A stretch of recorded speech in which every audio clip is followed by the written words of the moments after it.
The time to wallow in the mire. No, no time to wallow in the mire. Okay, yeah. All right. Ladies and gentlemen, hi. Good evening and welcome. Thank you for your patience. I know you were. And even though I was able to just dash through here and jump over the rope, I'm Ben Fountoris. I helped to do this book with The Doors by The Doors. And I just wanted to come in to say a few words about John, to bring on him and his friends. As a drummer, John is sheer poetry in motion. Also, I know. You wrote that, didn't you? And also, he is a very good writer. I'm not sure you're aware of that. He put a book out, and he also writes on occasion essays for magazines. And so it is only appropriate that he is here at Book Soup with a number of similarly literate and poetic musician types. He will introduce them to you, but right now it is just my great pleasure to introduce to you the drummer of The Doors forevermore, John Densmore.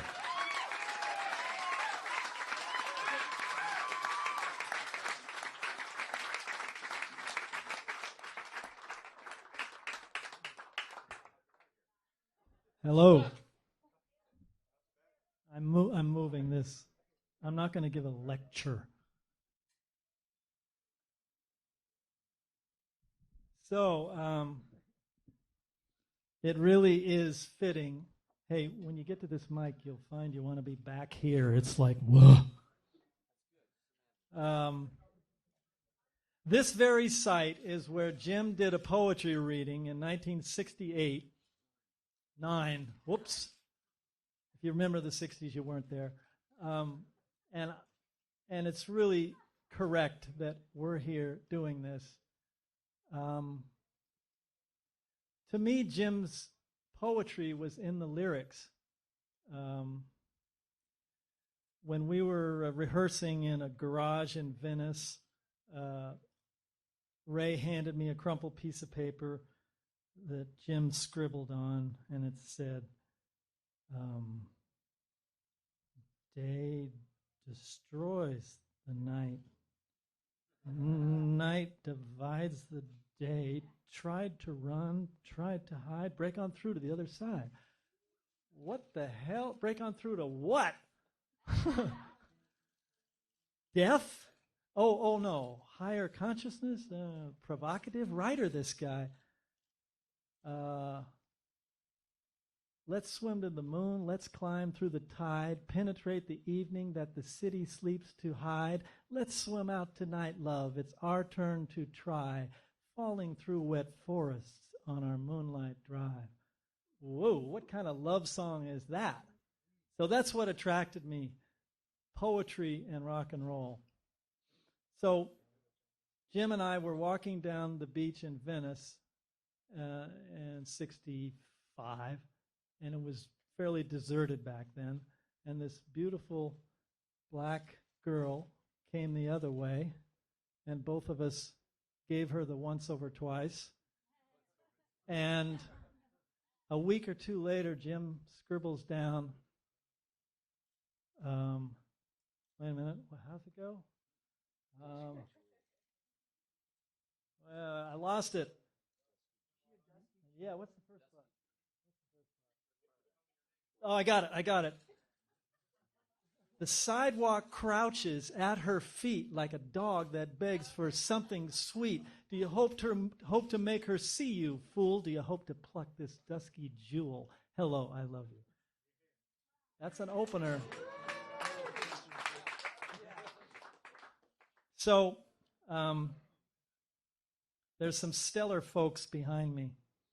And to start it off, a poet who actually was here that night with Jim, and the two of them read their poetry publicly for the first time. He's a Pulitzer nominee poet, and maybe he'll give a few anecdotes about what it felt like that night in '69. The ultimate LA hipster, Michael C. Ford.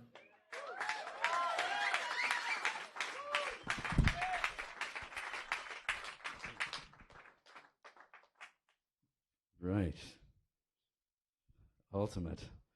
Nomination means you lost. I want to remind everybody that. Let's remind everybody that what really happens. It's been mentioned before.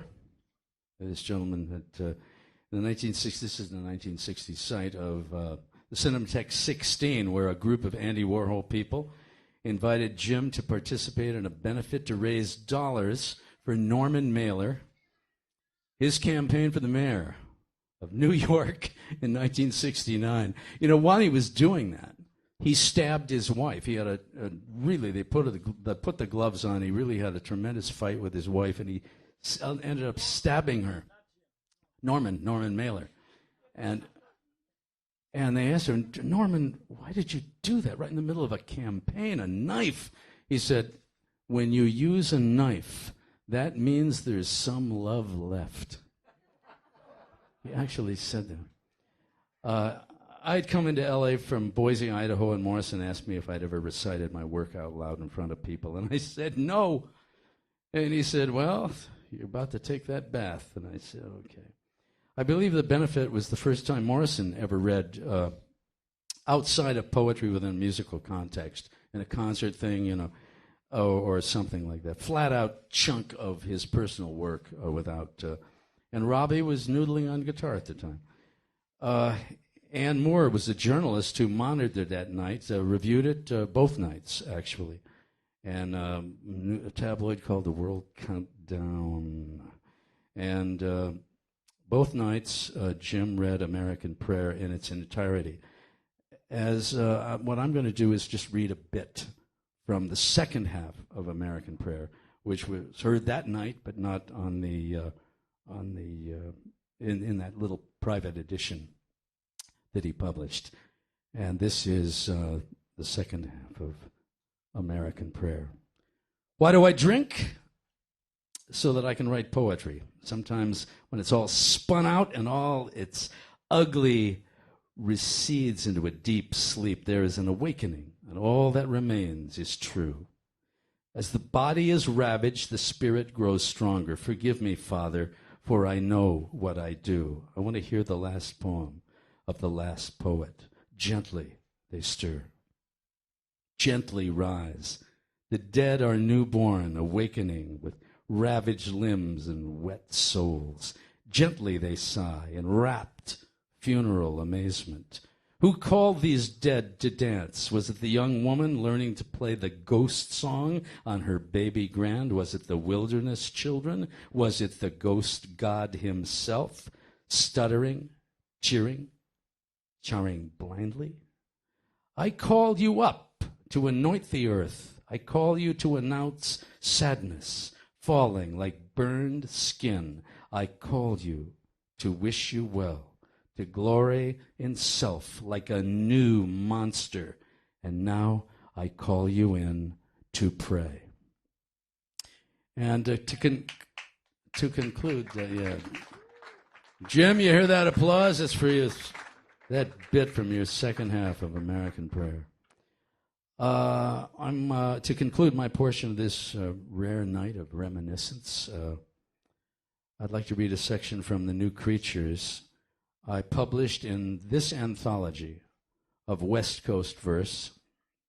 The Mount Alverno Review was published in June of 1971, June of 71. And Jim had given me the green light to print his poem before the Simon & Schuster book hit the marketplace. That was actually too expensive to publish even then, in those days, but he helped bankroll this rather slender collection of poems. And Jim was well aware of the cause, to raise money for the Patchen Surgery Fund. It was designed to raise dollars to defray hospital charges for one of my first poet teachers and my mentor, Kenneth Patchen, a prolific writer, Morrison obviously held in high esteem. And this is the poem I published in the Mount Alverno Review. It came from The New Creatures.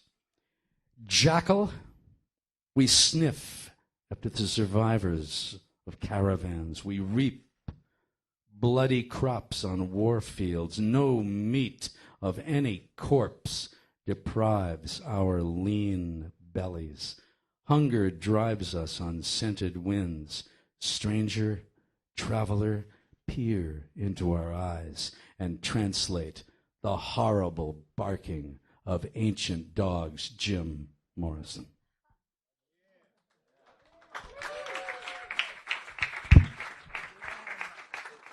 Thank you, Michael C.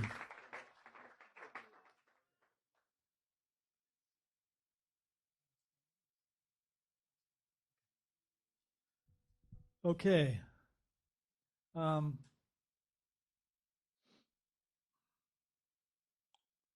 This fellow is a great singer in a great band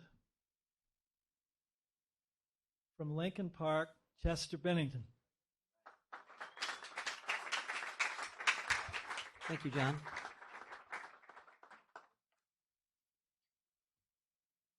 I'd just like to say what a privilege this is.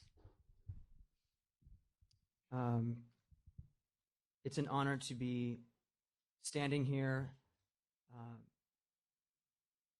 in a great place of history with a member of one of the bands that has truly motivated me into music. The first music I ever learned, performed, sat and studied was the music of the Doors. And I just wanted to say thank you for allowing me to be a part of this.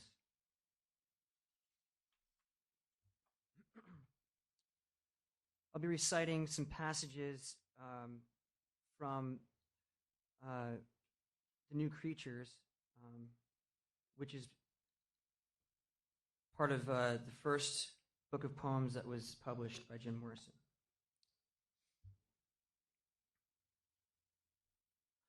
Fall down. Fall down. Strange gods arrive in fast enemy poses. Their shirts are soft, marrying cloth and hair together. All along their arms, ornaments conceal veins bluer than blood, pretending welcome. Soft lizard eyes connect. Their soft, drained insect cries erect. New fear, where fears reign. The rustling of sex against their skin. The wind withdraws all sound. Stamp your witness and punished ground.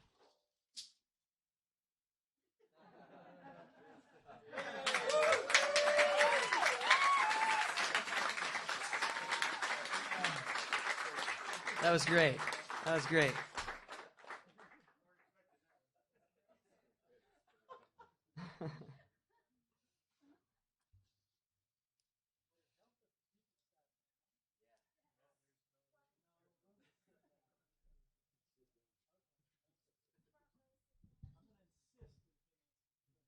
Okay. The city, a hive, web, or severed insect mound. All citizens, heirs of the same royal parent.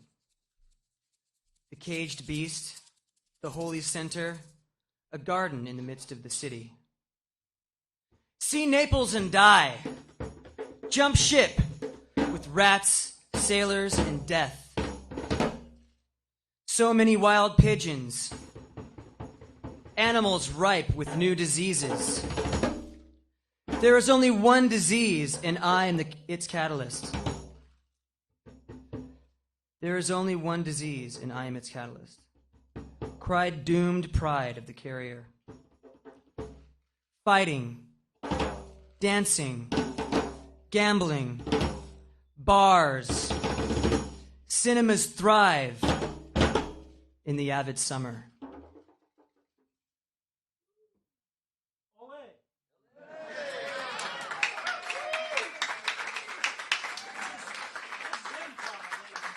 That's right. Okay. I'll be reading the final passage from The New Creatures. They're all beautiful. I recommend reading them, but these three particularly stood out to me. Lizard woman, with your insect eyes, with your wild surprise, warm daughter of silence, venom. Turn your back with a slither of moaning wisdom. The unblinking eyes, the unblinking blind eyes. Behind walls, new histories rise and wake, growling and whining, the weird dawn of dreams. Dogs lie sleeping, the wolf howls. A creature lives out the war, a forest, a rustle of cut words, a choking river. Thank you. Chester Bennington. Yeah.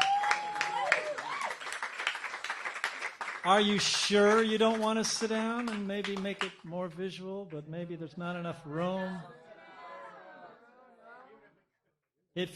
Yeah. Okay. Hang on one sec.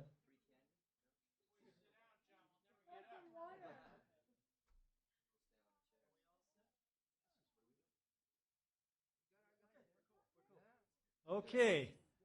All right. Okay, we have an ensemble here next.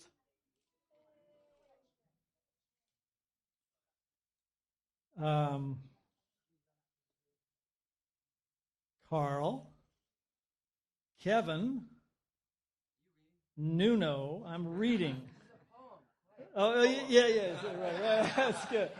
Wait a minute. That's some of your best work.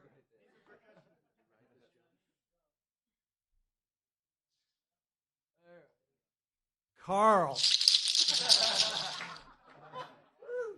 Nuno, Kevin, Etty, and this dude that was sort of a visionary Lollapalooza jump starter, somebody's addiction, and now satellite party, Perry Farrell.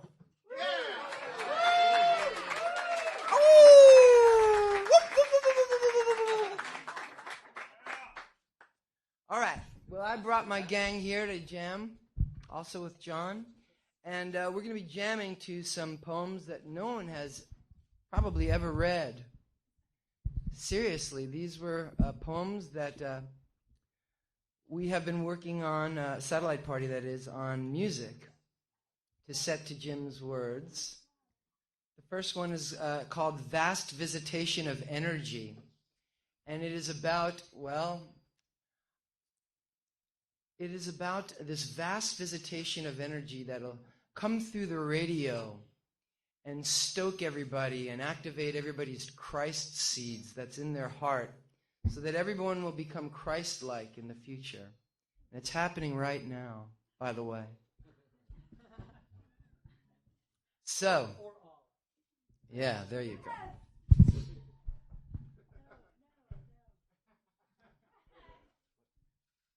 Vast visitation.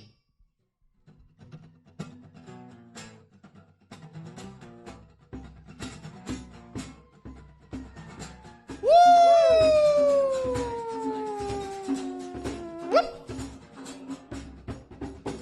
We had a vast visitation of energy. When radio dark night existed and assumed control, and we rocked in its web, consumed by static and stroked with fear, we were drawn down long from a deep sleep and awakened at dayfall by worried gardeners.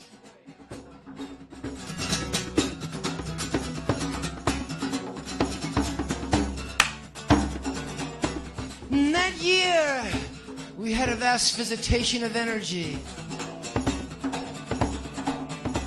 In that year, we had a vast visitation of energy. Motel, money, murder, madness. Let's change the mood from glad to sadness. Tell them you came and saw and looked into my eyes and saw the shadows of the guard receding.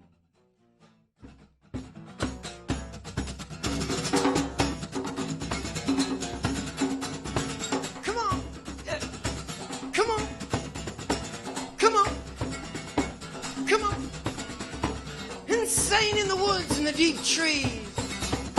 Insane in the woods. Insane in the woods and the deep trees. Insane in the woods. There beside the lake beneath the moon. Cool and swollen. Dripping its hot liquor.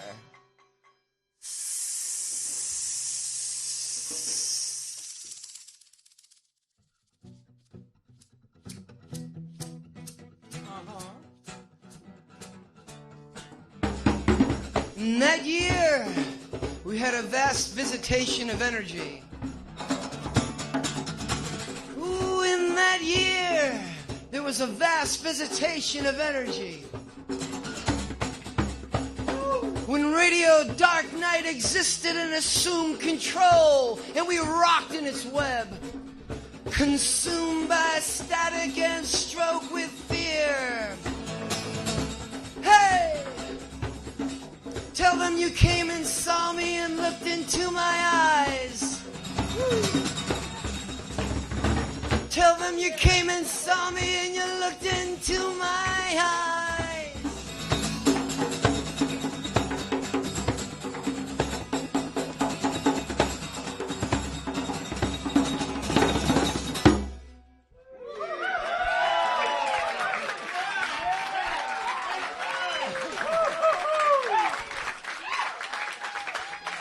I was curious if that spirit that was happening in the 60s would appear here today. John? Book Soup Unplugged. Is that how it felt, John? Because this sure feels good. I'm having an acid flashback. We know.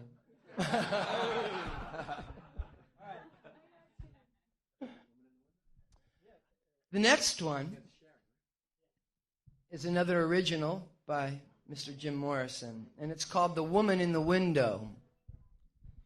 And in this song, or in this poem, Jim has invited us up to the heavens to participate in a party. And we're all hanging out on a satellite. And it's a beautiful, beautiful weekend. There's party favors to go around. We're listening to great music, and we've got great friends and people with us, as we do here. So we're kind of at this satellite party. And Jim is the heavenly host. And there's this beautiful, beautiful big portal. It's you can see the heavens as you look out. But most importantly, you can see this beautiful, beautiful woman in the window. And that woman is actually Mother Earth. So as we look out, we see Mother Earth, and Jim is saying, calling her the woman in the window.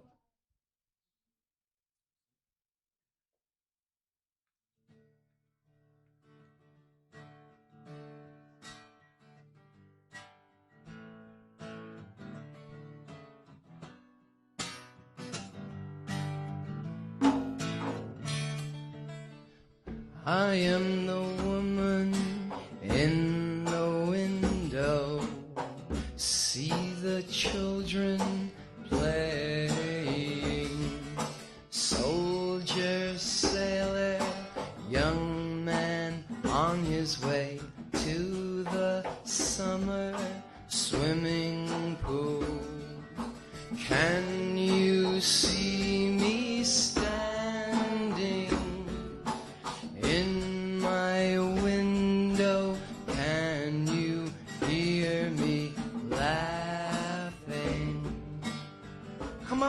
upstairs, sir, to my room, and I will play for you. Oh, dreamland, golden seamland, try to sleep, land, take us to dreamland. I am unhappy, I'm far from my woman. Just try and stop us, we're going to love. Just try and stop us, we're going to love. Just try and stop us, we're going to love. Eat at my table, she cried to the vineyard, calling the workers home from the meadows. Man, you are evil, get out of my garden. Try and stop us, we're going to love. Just try and stop us, we're going to love. Just try and stop us, we're going to love. Just try and stop us, we're going to love. Just try and stop us. Come on, let's love. Come on, John. Hey!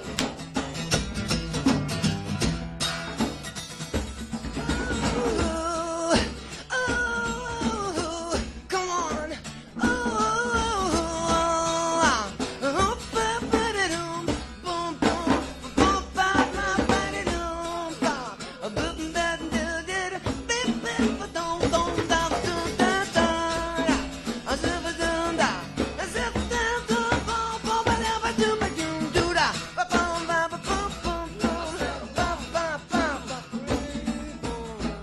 Open your window, woman of Palestine. Throw down your raiment and cover us over.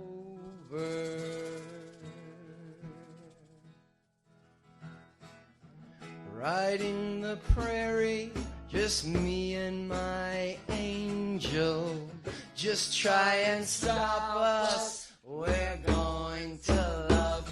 Gonna love now, try to stop us, we're going to love. Baby, gonna love now, try and stop us, we're going to love. Everybody gonna love, just try and stop us, we're going to love. Just try and stop us, we're going to love.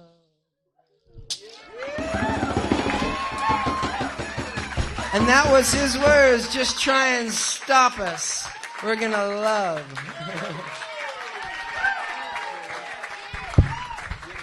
Satellite Party.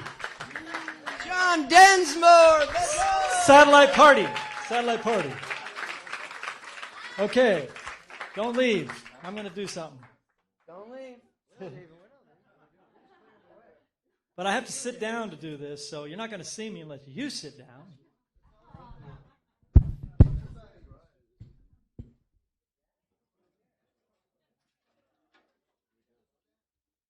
Oh, I just want you to check out what I'm up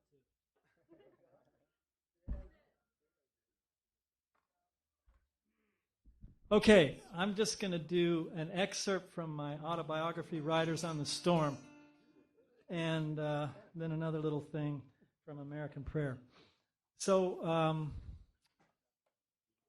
this is a section early on when we had a record deal, we recorded the record, and it wasn't released yet, and we were wondering if there was anything there.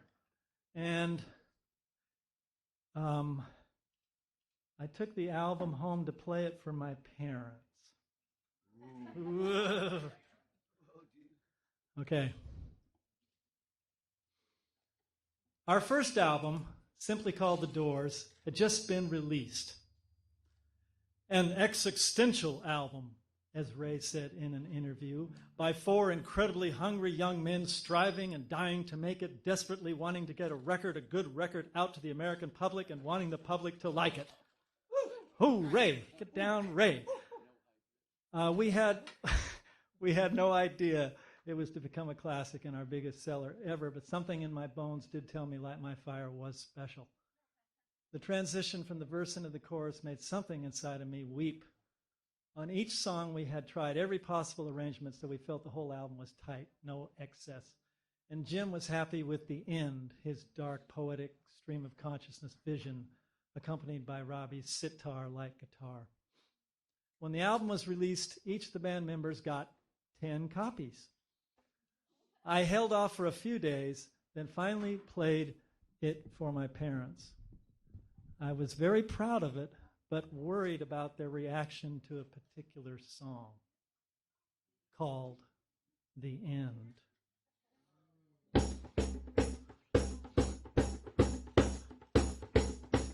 Well, this first cut, it's called Break On Through. It's fast and loud.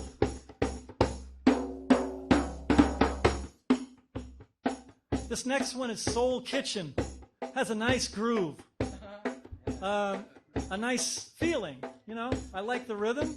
The cars crawl past, all stuffed with eyes. Street lights shed their hollow glow. Your brain seems bruised with still says numb surprise. Whoa, still one place to go. Oh, Jim's words are incredible. Woo! Crystal Ship's a beautiful ballad. Well, you'll like this one. It's kind of a little cutie. She's a 20th century fox. She's a 20th century. Alabama song is different. It's kind of European. We didn't write this. It was written by Bertolt Brecht from a German opera. Oh, show me the way to the next whiskey bar. Oh, don't. Okay. The last cut on side one is Light My Fire. I think it could be a hit. Oh, wait till you hear.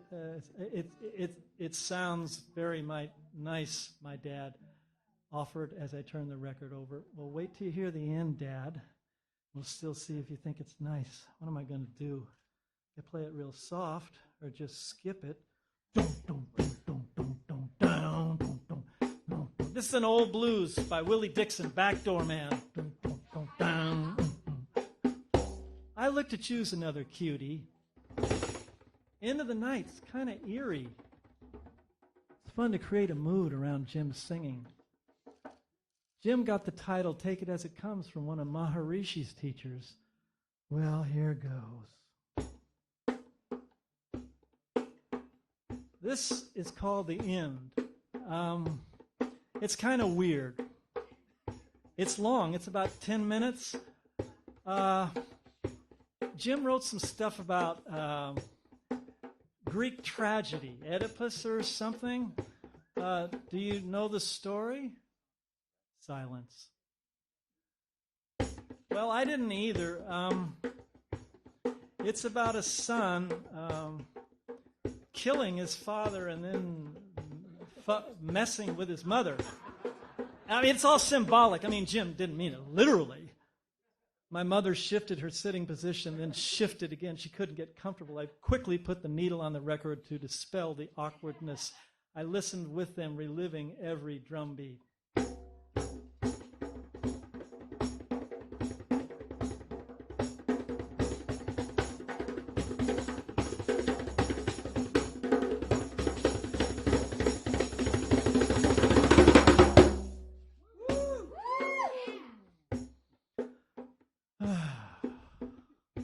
When the listening party was over at my parents', we all sat silently,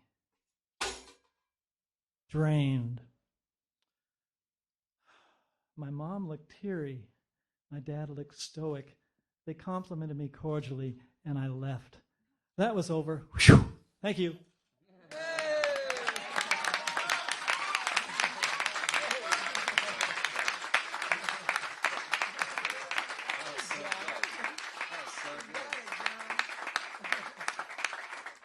Okay, one last little thing. Thanks for handling Sardineville. Jesus. Nuno's going to help me, huh? Nuno. Here we go. I'm going to try to. This is American prayer. This is Jim's prayer for America. And a nice wind of change blew in yesterday and today, didn't it? Yes. Whoa!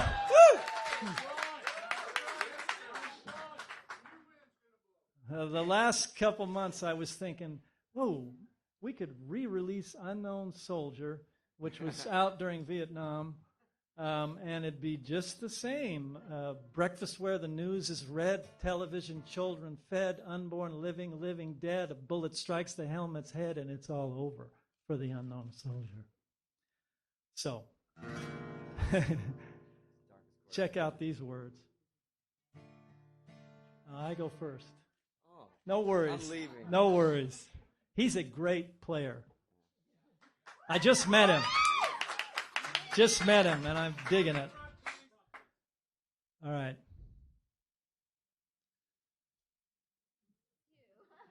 Attention, s'il vous plaît. Do you know the warm progress under the stars? Do you know we exist? Have you forgotten the keys to the kingdom? Have you been born yet, and are you alive? Let's reinvent the gods, all the myths of the ages. Celebrate symbols from deep elder forests. Have you forgotten the lessons of the ancient war? We need great golden copulations. The fathers are cackling in the trees of the forest. Our mother's dead in the sea. Do you know we are being led to slaughters by placid admirals and that fat, slow generals are getting obscene on young blood? You know we are ruled by TV? The moon is a dry blood feast. Guerrilla bands are rolling numbers in the next block of green vine, amassing for warfare on innocent herdsmen who are just dying. Wow. I'm sick of doubt. I'm sick of dour faces staring at me from the TV tower.